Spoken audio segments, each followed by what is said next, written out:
Hello, and welcome to the Security Assessment Overview, or RAKMS, or Robert A. Kalka Metropolitan Skyport.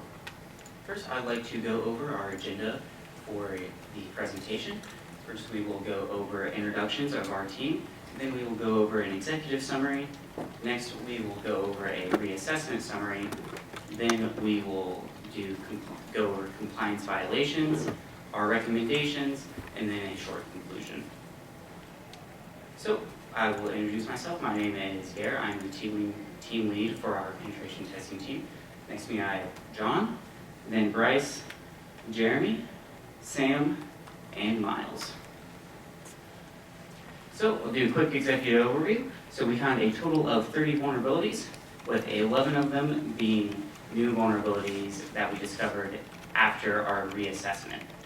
We estimate a fine amount of around $50,000 a month, with around 10 violations of these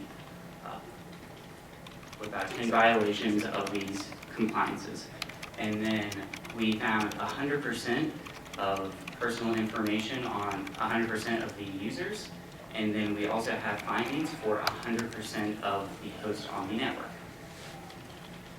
So I'll just go over our quick objectives as well for the presentation. This is kind of where our team takes into account for when we are testing. So we have security, compliance, and the social engineering aspect of our test.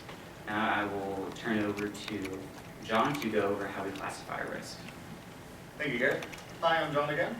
I'd like to go over our executive summary for the risk metrics. So, we employed the use of the Common Vulnerability Scoring System, or CVSS, specifically version 4.0, as it is the most modern standard. It's widely recognized for its ability to assess the severity of security vulnerabilities.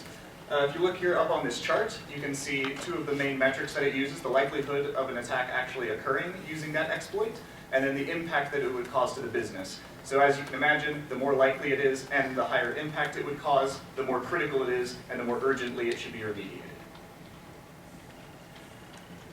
Here is a quick breakdown of the vulnerabilities that we found. You can see we have 5 critical vulnerabilities, 10 high, 14 medium, and 1 low. One thing I would like to point out, those blue boxes are vulnerabilities that we have rediscovered from our previous engagement that have yet to be remediated. And then the colored ones are ones that we found in this engagement. And I'd like to turn it over to Bryce. Hey, once again, I'm Bryce.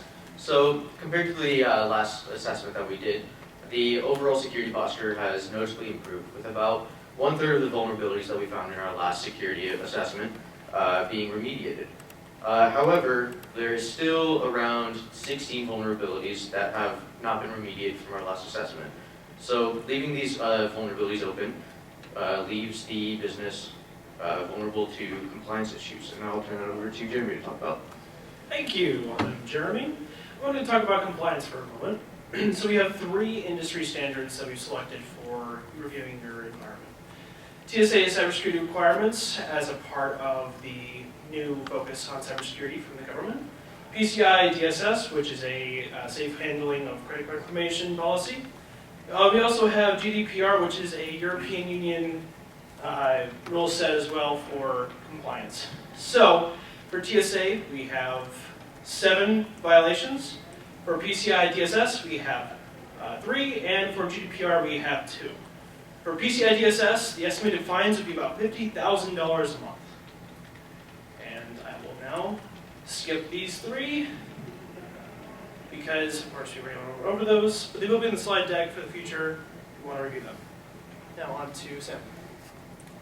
Hi everyone, so yeah, I'm Samuel, and I'm going to go over some of the strengths of the environment. You know, pen tests can sometimes feel a little negative. I like to highlight some of the things that went very well during the engagement for the engagement. So the first thing was the social engineering awareness training. We were asked to assess the staff in a couple of different engagement methods, both via phone call and an email engagement. And the staff passed with flying colors. No information was given up, although they seemed very happy and willing to try and assist on the phone call. They still did not give any information to us in any sort of way. The second thing is the improved lockout policy. In our first engagement, there was a very poor lockout policy. This time around, it was 3 attempts in 10-minute span, which is going to stop any sort of brute forcing attack, which is a very low-hanging fruit for a lot of attackers out there. And then the last thing is the Linux hosts in this environment were very impressive.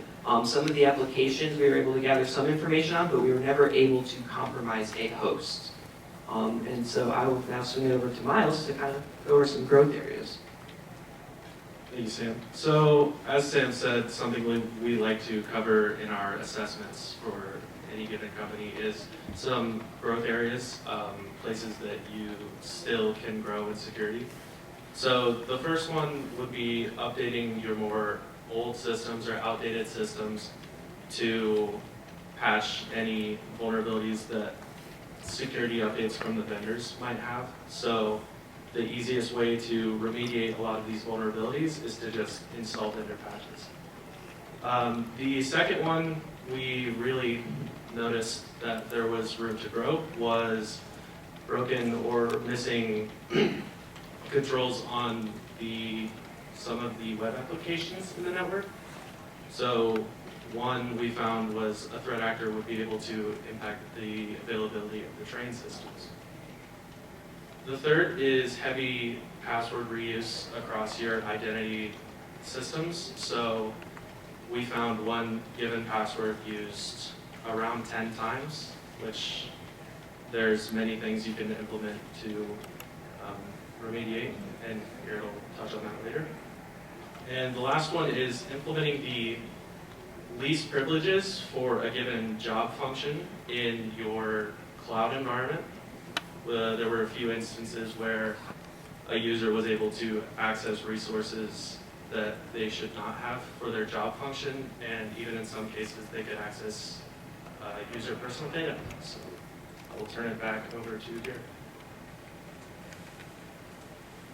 Hello, so I'll do a short conclusion here. So in summary, RAKMS has showed improvement from our previous assessment going on to our second assessment. It showed to be less vulnerable than the previous assessment, so that is showing improvement, but there are still growth areas that RAKMS can look forward to. So one of those growth areas was what Miles mentioned, was password reuse.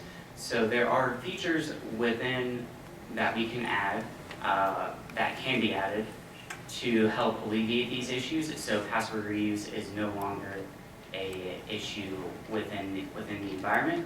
And then also compliance violations is still an issue.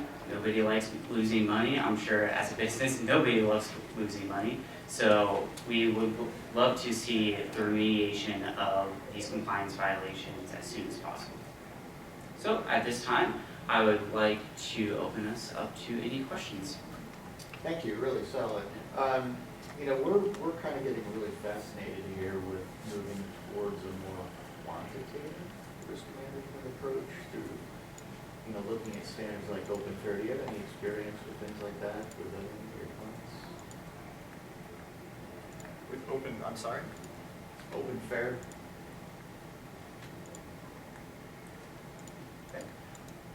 At this time, our team is unfamiliar with that, but as we can congregate back and do research on that, and as soon as we figure out anything about open fair, we can write up a document showing what we know about, what we can learn about. Okay. I understand it is more qualitative than quantitative, but the CDSS scorings does provide a metric where you can at least rank your different vulnerabilities, although that's not quite what you were looking for. Yeah, because the CDSS is still taking into account really the risk for me. It's just the potential, of course, right? So what would be your advice to start by what you give a lot of recommendations, by example, if we had to choose one of our systems to protect our community first? Could you repeat the question one more time? One If you major had to choose the system, Ah, yes. what, Yeah, I can take that. Really prioritization. yeah, why do you For- Start. One of the biggest ones I would say is probably your domain controller. It was very vulnerable. I think an attack called Zero Logon was one of the worst ones we found, simply because we could disrupt your entire business very easily. with very little access. So from a business